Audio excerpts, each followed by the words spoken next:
let's bring in Javed Rana, who's a journalist from Pakistan, to talk about the controversial temple consecrated by Indian Prime Minister Narendra Modi.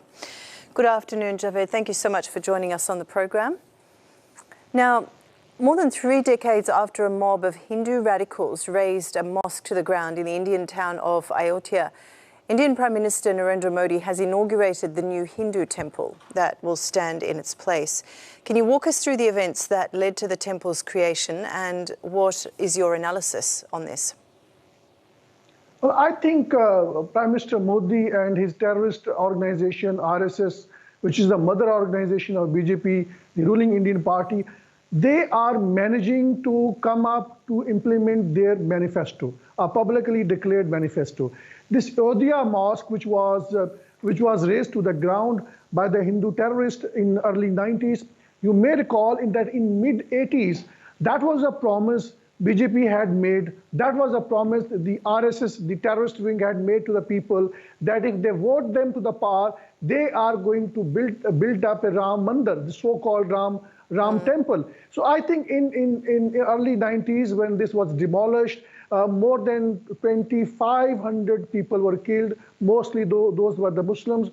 And then in a similar fashion, there were also riots in the ensuing period. And most prominently, I think in 2022, there were again riots which were actually supervised by Modi, who was then the chief minister of Gujarat province.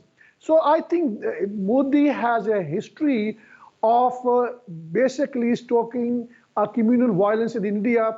And what we have seen now, it is just an accomplishment of what the BJP has been promising to the people, because India has now managed to make it India as a purely a Hindu state. Look at the bigger legislative scheme that the Indian ruling party has come up with. They have deprived at least 4 million Muslims, largely Muslim population in the Assam province, and they've been deprived from the citizenship. All of a sudden, they came to know that they are not the Indian citizens, because they said that show the proof that you are the Indian citizen. Essentially, it was done on the religious ground.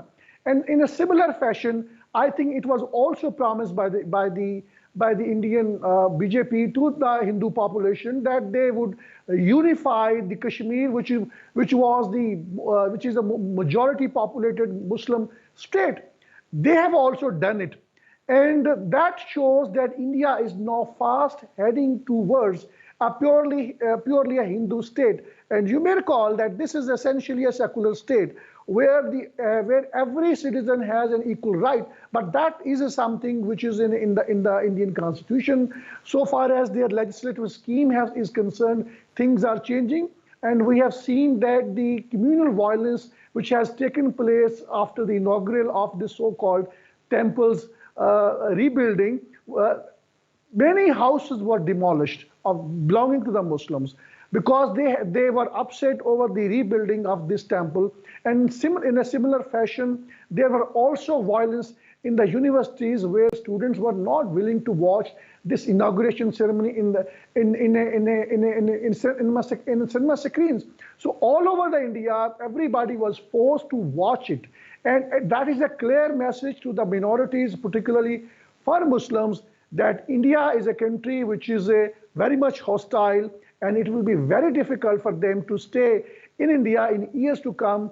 And the very creation of United India into 2 states like Pakistan was on the basis of a fear that the founding father of Pakistan, Muhammad Ali Jinnah, said that if we stay together, there would be communal violence and Muslims would be persecuted. Now, historically, it has been proven that India is not a place where anybody other than Hindus can stay peacefully. Okay, now with my next question, I think we can elaborate on this further. Now, even though a minority, Muslims are still a huge percentage of the population at this stage. And just yesterday, we saw clashes break out as a Hindu mob attacked some Muslims in Mumbai. Is India moving away from being a secular democracy under PM Modi, and are Muslims really safe in their own country? Well, The problem with the BJP is that they have been projecting that since Muslims ruled over United India for 800 years, and they have left behind a mosque and some signs of that Muslims were once rulers of India. Now, systematically, they are demolishing everything. They are demolishing graveyards. They are demolishing mosques. It's not just one Babri masjid, the mosque, which was demolished in 1992. From there onwards, particularly when BJP government has been into power, they have been demolishing mosques and building temple in replace. That is a method in the madness. And I think there is a clarity what BJP has been doing it. They've been saying it that the, Muslims are not equal citizens. Basically, it is the same framework of persecution and discrimination that we have witnessed in the apartheid state of Israel.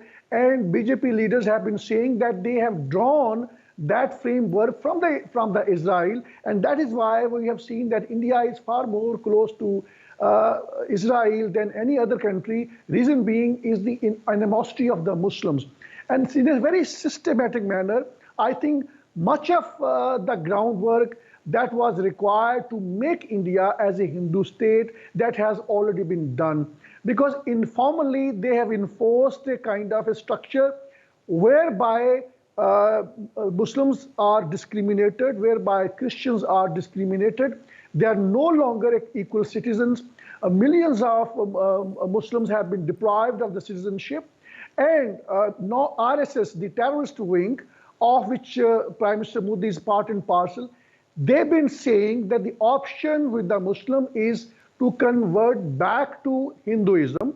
If they don't, then the only option left with them is to get ready to be killed or leave to Pakistan, or leave to Bangladesh, or leave to Indonesia, or leave to Afghanistan. And now, for any Hindu who is living in any part of the world, particularly in the neighboring country, he is given citizenship. That is a very convenient way under the Indian citizenship law.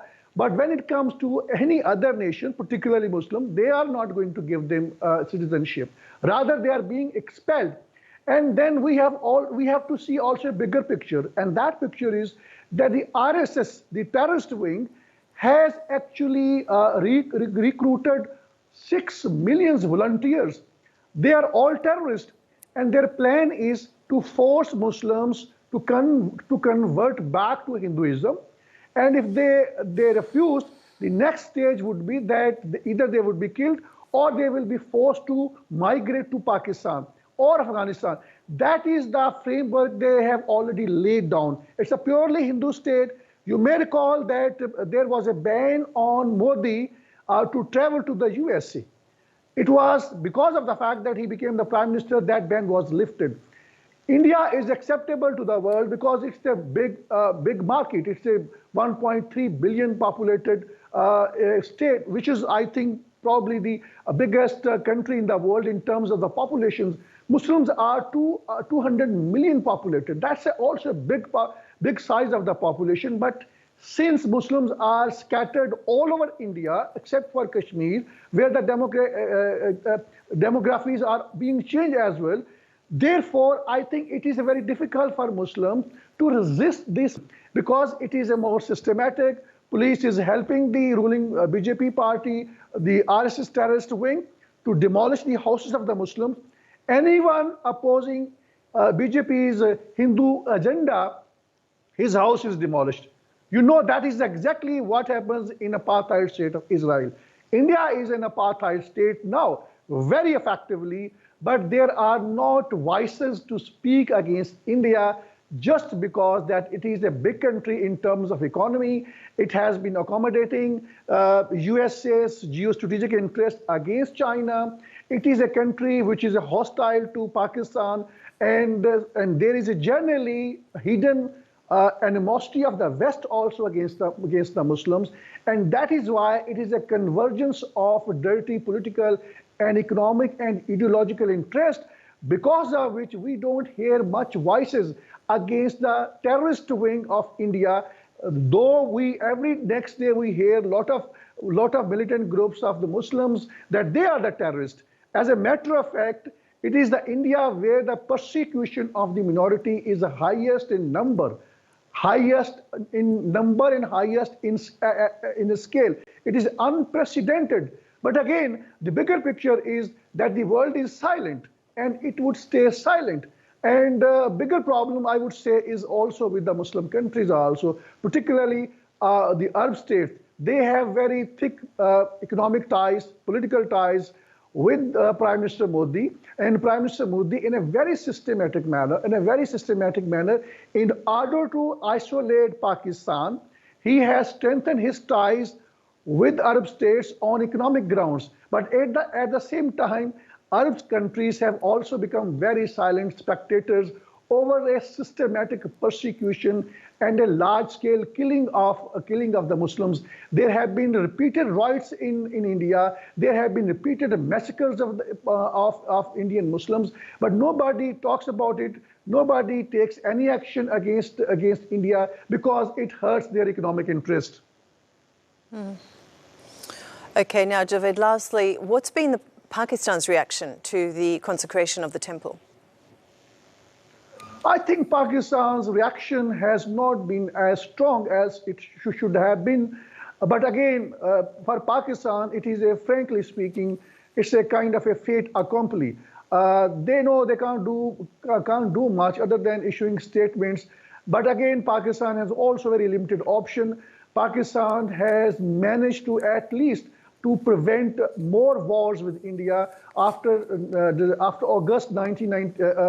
1998, when Pakistan carried out nuclear tests. Since there onwards, Pakistan did not have any big war with India, but that also means that Pakistan has its own limitations. Pakistan doesn't want to pick up a kind of a situation whereby there is a border tension with India.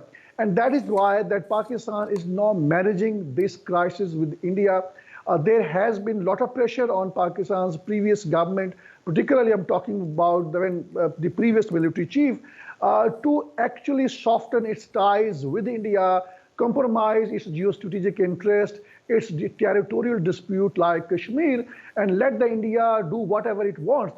So I think in a way, the Western countries led by the US, they have managed Pakistan's military journals over the years, and as a result of which, Pakistan's stance against India has not gone down very well. There have been statements that is good enough, but again, practically, diplomatically, they have not been able to help Indians, Muslims in a manner that they deserve. Javed, thank you so much for joining us on the program. It's always a pleasure.